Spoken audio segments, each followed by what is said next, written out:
Arthur Conan Doyle, The Study in Scarlet.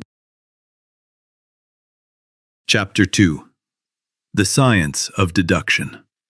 We met the next day as we had arranged and went to see the rooms at 221B Baker Street. They were exactly as Holmes had described, 2 comfortable bedrooms and 1 large, bright sitting room. The furniture was pleasant, and the room was full of light from 2 wide windows. The rooms were so good in every way, and the rent seemed so reasonable when we shared it, that we agreed immediately and took them at once. That same evening, I moved my things from the hotel. The next morning, Sherlock Holmes arrived with several boxes and bags. For the next few days, we were busy unpacking and arranging our belongings as comfortably as possible. When this was finished, we slowly settled into our new life and became used to our surroundings. Holmes was not difficult to live with. He was quiet and had regular habits. He was rarely awake after 10 at night, and he always had breakfast and left the house before I got up in the morning. Sometimes he spent the whole day in the chemical laboratory, sometimes in the dissecting rooms, and sometimes on long walks that seemed to lead him into the poorer areas of the city. When he was working, his energy was impressive. But sometimes this energy suddenly disappeared. Then, for several days, he would lie on the sofa in the sitting room, hardly speaking or moving from morning until night. During these times, his eyes had a faraway and dreamy expression. I might have thought he was using drugs, but his clean and disciplined lifestyle made such an idea impossible. As the weeks passed, my interest in him increased, and I became more curious about his purpose in life. His appearance alone was enough to attract attention. He was more than 6 feet tall and so thin that he seemed even taller. His eyes were sharp and intense, except during his quiet periods. His thin and pointed nose gave his face a look of intelligence and determination. His chin was strong and square, showing firmness of character. His hands were often marked with ink and stained by chemicals, yet they were surprisingly delicate. I noticed this many times when I watched him carefully handle his fragile scientific tools. The reader may think I was too curious when I admit how deeply this man interested me, and how often I tried to break the silence he kept about his own life. But before judging me, it should be remembered how empty my life was at that time, and how little I had to fill my thoughts. My health did not allow me to go out unless the weather was very good, and I had no friends who visited me to change the routine of my days. In these conditions, I gladly accepted the small mystery that surrounded my companion, and I spent much of my time trying to understand it. He was not studying medicine. When I asked him directly, he confirmed what Stamford had already told me. He also did not seem to be preparing for a degree in science or for any other official academic career. Yet his enthusiasm for certain subjects was very strong. Within his strange limits, his knowledge was so detailed and exact that it often surprised me. No one would work so hard or gain such precise information unless he had a clear goal. People who read without a clear direction rarely have such accurate knowledge. No one fills his mind with small details unless he has a very good reason to do so. His ignorance was as unusual as his knowledge. He seemed to know almost nothing about modern literature, philosophy, or politics. When I once quoted Thomas Carlyle, he asked in a completely innocent way who that was and what he had done. But my surprise was greatest when I discovered that he did not know about the Copernican theory, or even the basic structure of the solar system. That any educated person in the 19th century could not know that the Earth moves around the sun seemed so strange to me that I could hardly believe it. "You look very surprised," he said, smiling at my face. "Now that I know this fact, I shall try my best to forget it." "To forget it?" I repeated. "Yes," he explained. "I think that a man's brain is like a small, empty attic, and you must fill it with the furniture you choose. A foolish person fills it with every piece of rubbish he finds. Then the knowledge that could be useful is pushed out, or mixed with many useless things, so that it becomes difficult to find.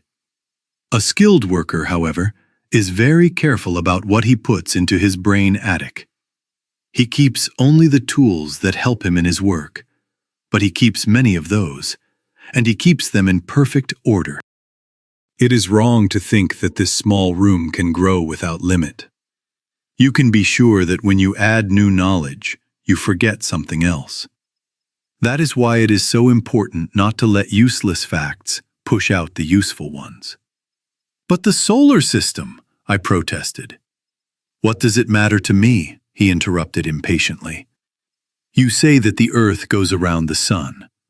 If it went around the moon instead, it would not make the smallest difference to me or to my work. I was going to ask him what that work was, but something in his manner showed me that he would not welcome the question. Still, I thought carefully about our short conversation and tried to make my own conclusions. He had said that he would not learn anything unless it helped him reach his goal. Therefore, all the knowledge he had must be useful to him in some way. I began to think about all the subjects in which he had shown special knowledge. I even took a pencil and wrote them down. When I finished the list, I could not stop myself from smiling. This is what I wrote. Sherlock Holmes, his limits. Literature, none. Philosophy, none. Astronomy, none. Politics, weak. Botany, uneven. He knows a great deal about belladonna, opium, and poisons in general, but nothing about gardening. Geology, practical but limited. He can recognize different types of soil at a glance. After walks, he has shown me marks on his trousers and told me from their color and texture exactly where in London he got them. Chemistry, deep knowledge. Anatomy, accurate but not systematic. Crime stories, very large knowledge. He seems to know every detail of every violent crime of the century. Violin playing, very good. Fighting skills, expert with a stick, boxing and sword fighting. British law, good practical knowledge. When I reached the end of my list, I threw the paper into the fire in frustration. If I cannot discover what this man is trying to achieve by putting all these skills together, I said to myself, then I might as well stop trying. I have already spoken about his skill with the violin. It was truly remarkable, but as unusual as everything else about him. I knew that he could play difficult pieces, because at my request he had played Mendelssohn's Songs Without Words and other favorite pieces. However, when he was alone, he rarely played real melodies. In the evenings, he would lean back in his armchair, close his eyes, and play carelessly on the violin resting on his knee. Sometimes the music was deep and sad. At other times, it was light and cheerful. It clearly showed his thoughts. I could never decide whether the music helped him to think, or whether he played simply because he wanted to. I might have complained about these strange performances if he had not usually ended them by quickly playing several of my favorite tunes, as a small reward for my patience. During the first week or so, we had no visitors, and I began to think that my companion was as lonely as I was. Soon, however, I learned that he had many acquaintances, and from very different levels of society. One of them was a small, pale, sharp-faced man with dark eyes, who was introduced to me as Mr. Lestrade. He came 3 or 4 times in 1 week. One morning, a young woman arrived. She was well dressed and stayed for more than half an hour. That same afternoon, a gray-haired, badly dressed man came, looking like a Jewish street seller. He seemed very nervous and was closely followed by an untidy, elderly woman. On another day, an old, white-haired gentleman came to see Holmes. On yet another occasion, a railway porter arrived, still wearing his work clothes. Whenever any of these unusual visitors appeared, Sherlock Holmes asked to use the sitting room, and I went into my bedroom. He always apologized for the trouble. "I must use this room as my office," he said, "and these people are my clients." Once again, I had the opportunity to ask him directly what his work was. But once again, I did not ask. I did not want to force another man to share his secrets. At that time, I thought he had a strong reason for keeping silent, but he soon removed that idea by speaking about the subject himself. On the 4th of March, a date I remember clearly, I woke up earlier than usual and saw that Sherlock Holmes had not yet finished his breakfast. The landlady was so used to my late mornings that my place at the table had not been prepared, and my coffee was not ready. Feeling slightly annoyed without a real reason, I rang the bell and briefly told her that I was ready. Then I picked up a magazine from the table and tried to pass the time while Holmes quietly ate his toast. One of the articles had been marked with pencil at the title, and I naturally began to read it. Its rather ambitious title was The Book of Life. The article tried to show how much a careful observer could learn by closely and systematically studying everything around him. To me, it seemed to be a strange mix of intelligence and nonsense. The reasoning was sharp and detailed, but the conclusions felt exaggerated and hard to believe. The writer claimed that from a short expression on a face, a small movement of a muscle, or a quick look in the eyes, a man could discover another person's deepest thoughts. According to him, lying was impossible for anyone trained in observation and analysis. His conclusions were described as being as certain as mathematical laws. To an ordinary reader, the results would seem so surprising that without understanding the methods behind them, the writer might appear almost like a magician. "From a drop of water," wrote the author, "a logical thinker could imagine the existence of an ocean or a large waterfall, even without having seen either of them. In the same way, all life is one long chain, and the whole can be understood when we study just one link. Like any other skill, the science of deduction and analysis can only be learned through long and patient practice. A human life is not long enough for anyone to achieve complete mastery of it. Before dealing with the more complex mental and moral problems, the student should begin with simpler ones. When meeting another person, he should learn to recognize at a glance the person's past and the work or profession he follows.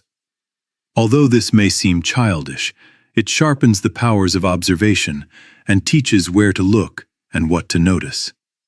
A man's profession can be clearly seen from his fingernails, his coat sleeves, his boots, the knees of his trousers, the hard skin on his fingers, his expression, and even his shirt cuffs. That all these signs together should fail to inform a trained observer is almost impossible. "What complete nonsense!" I cried, throwing the magazine onto the table. "I have never read such rubbish in my life." "What is it?" asked Sherlock Holmes. "This article," I said, pointing to it with my spoon as I sat down to breakfast. "I see you have read it since you marked it. I admit it is cleverly written, but it irritates me.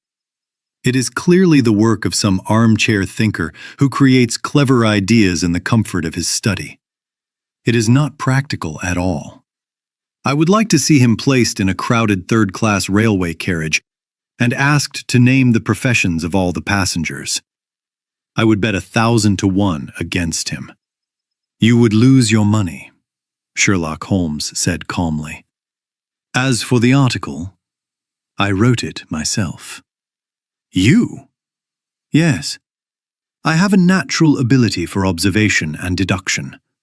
The ideas I described there, which seem so impossible to you, are actually very practical. So practical that I earn my living from them." "And how?" I asked without thinking. "Well, I have my own profession. In fact, I believe I am the only one in the world who does it. I am a consulting detective, if you understand what that means. In London, there are many police detectives and many private detectives. When they are confused or unable to solve a case, they come to me, and I help guide them in the right direction.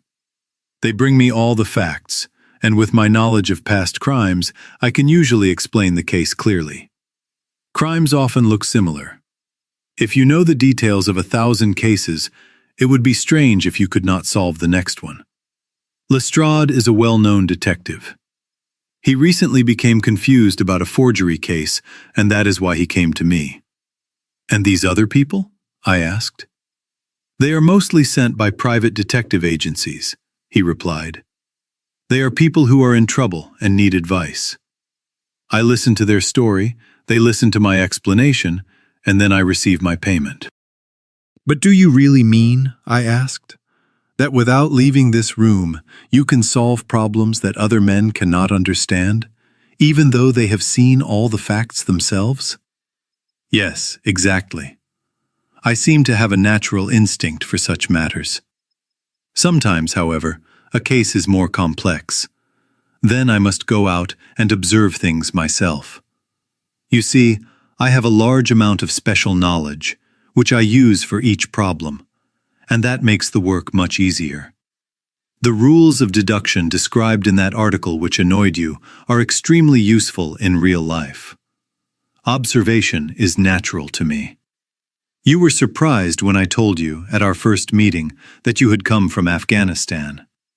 You had been told, of course, I said. Not at all. I knew it. Through long practice, my thoughts moved so fast that I reached the conclusion without noticing the steps between. But those steps were there. My reasoning was this. Here is a man who looks like a doctor, but also has the manner of a soldier. He must be an army doctor. He has recently come from a hot country, because his face is dark, but his wrists are light, which shows that the darkness comes from the sun. He has suffered illness and difficulty, as his tired face shows. His left arm has been injured, because he holds it stiffly and in an unnatural way. Where could an English army doctor have suffered hardship and been wounded? The answer is Afghanistan. All this went through my mind in less than a second. Then I said that you had come from Afghanistan, and you were surprised. It seems simple when you explain it, I said with a smile. You remind me of Edgar Allan Poe's character Dupin. I never believed that such people existed outside of books. Sherlock Holmes stood up and lit his pipe. You probably think you are complimenting me by comparing me to Dupin, he said.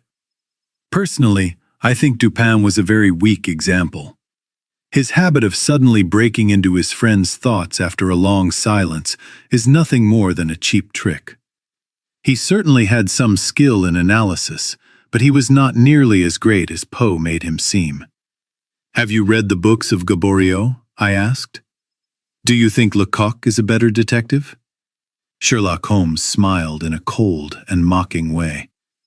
Lecoq was a complete failure, he said angrily. He had only one good quality, and that was his energy. That book actually made me feel sick. The problem was to identify an unknown prisoner. I could have solved it in 24 hours. Lecoq needed 6 months.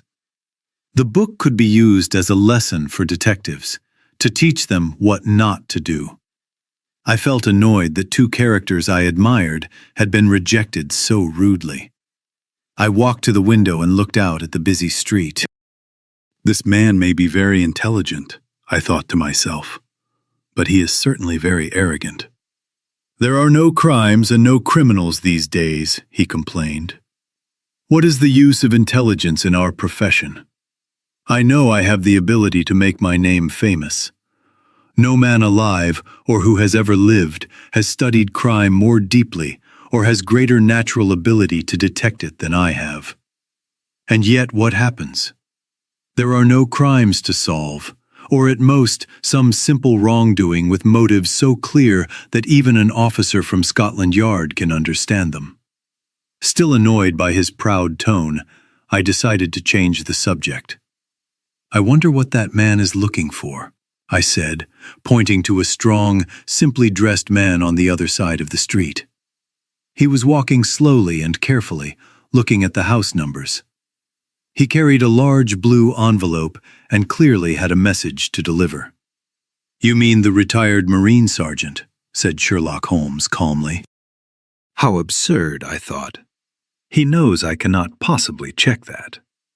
I had hardly finished this thought when the man we were watching saw the number on our door and quickly crossed the street. There was a loud knock, a deep voice downstairs, and heavy steps coming up the stairs. "For Mr. Sherlock Holmes," the man said, as he entered the room and handed my companion the letter. Here was my chance to reduce Holmes's confidence a little. He surely would not expect this. "May I ask," I said politely, "what your profession is?" "A commissionaire, sir," the man answered roughly. "My uniform is being repaired." "And before that?" I asked, looking at Holmes with quiet satisfaction. "A sergeant, sir. Royal Marine Light Infantry." Without waiting for an answer, he clicked his heels together, saluted smartly, and left the room.